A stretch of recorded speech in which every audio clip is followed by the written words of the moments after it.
there!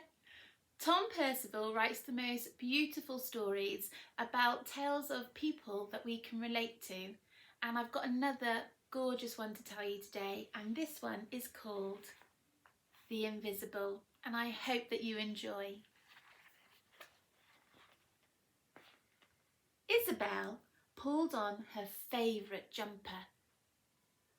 Eyes curled across the inside of the window and crept up the corner of her bedpost. It was very beautiful, and Isabel always noticed beautiful things.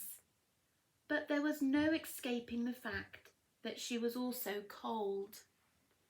Very cold.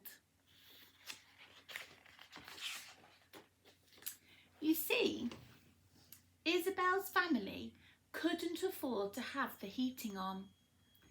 Isabel's family couldn't afford a lot of things that some people take for granted.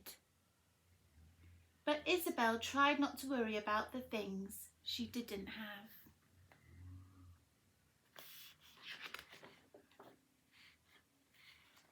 After all, she and her family had everything that they needed. They had each other.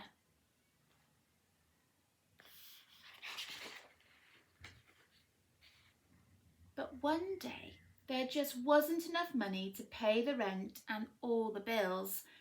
Isabel and her family had to leave their home, the house which held all their happy memories, and move to the far side of the city.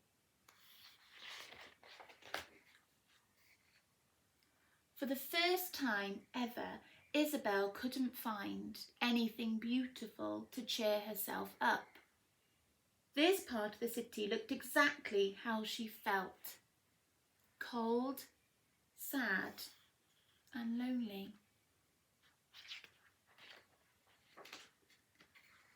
A family drove past in a shiny car, but they looked straight through Isabel, as though she wasn't even there. None of the other smartly dressed people seemed to see her either.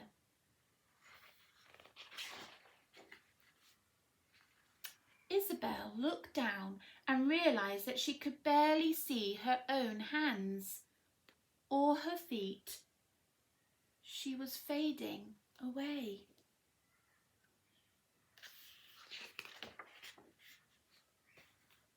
Before long, Isabel was completely invisible. She drifted silently down the streets as pale and thin as the wind, and nobody saw her at all.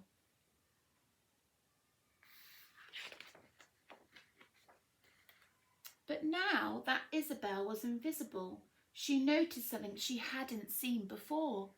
Other invisible people. Lots of them. There was an old lady planting flowers in empty paint pots.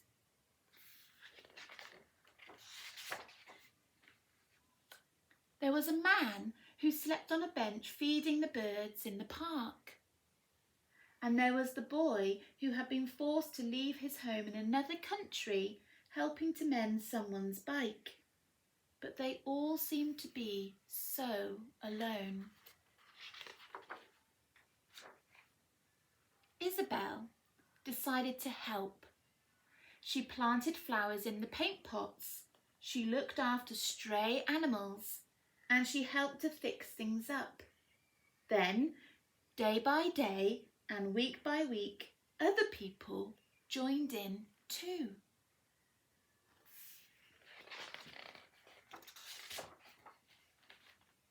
And the more people came together, the more they could be seen.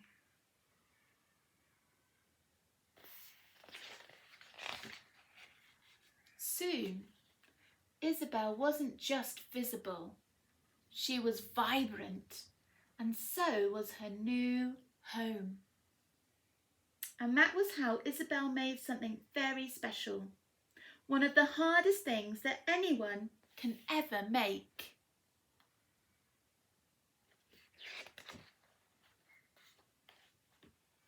Isabel had made a difference.